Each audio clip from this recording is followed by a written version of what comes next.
Starting from the 1860s, tens of thousands of Pacific Islanders were kidnapped, forced and coerced onto boat by trickery, and taken to Australia to work in Queensland.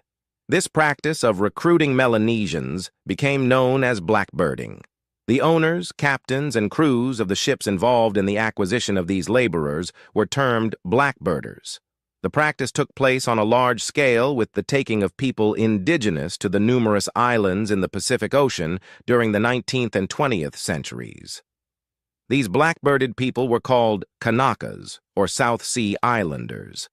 Kanaka was a word the Hawaiians working on whaling ships used to describe themselves and meant human being. It came to be used for all Pacific Islanders.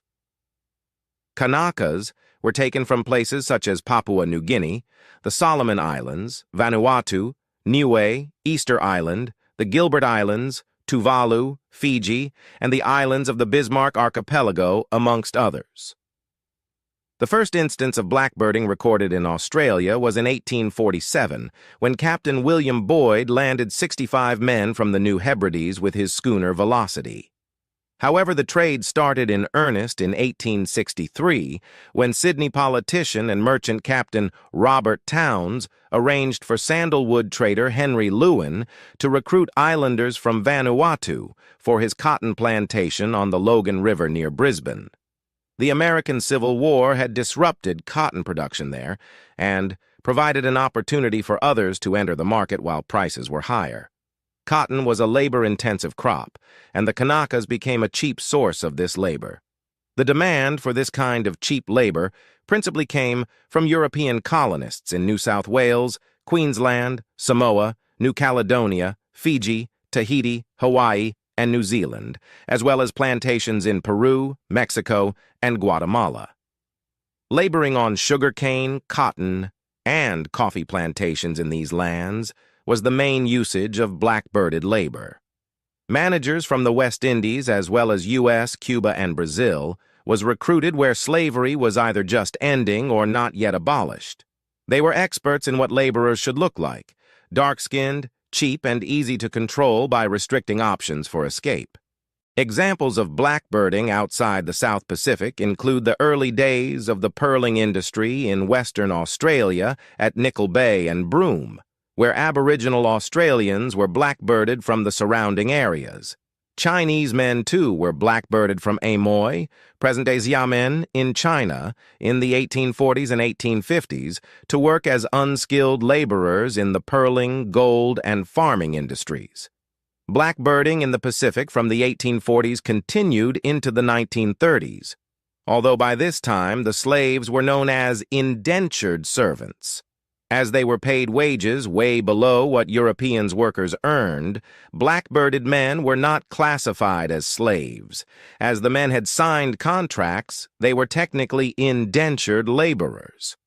Nevertheless, the laborers endured slave-like conditions.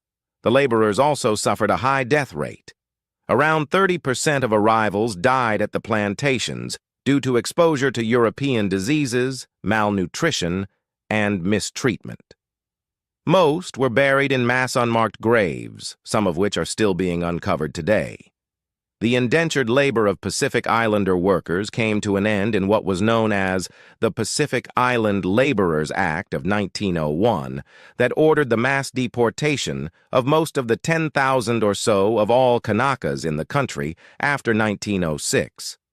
Under the act, the only islanders allowed to stay in Australia were those who arrived before September 1, 1879, worked in ship's crews, or received an exemption.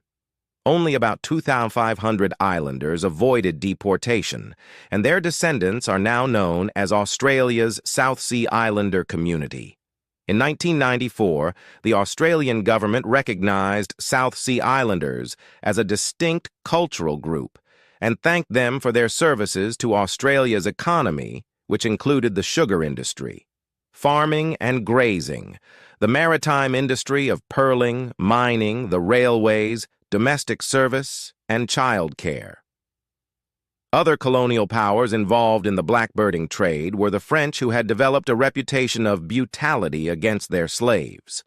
The French blackbirding trade took place between the Melanesian islands of New Hebrides and New Caledonia. In New Caledonia case, blackbirding in the early stages involved the kidnapping of children from the Loyalty Islands to the Grande Terre for forced labor in plantation agriculture, mines, pastoral, domestic, and sailing industries.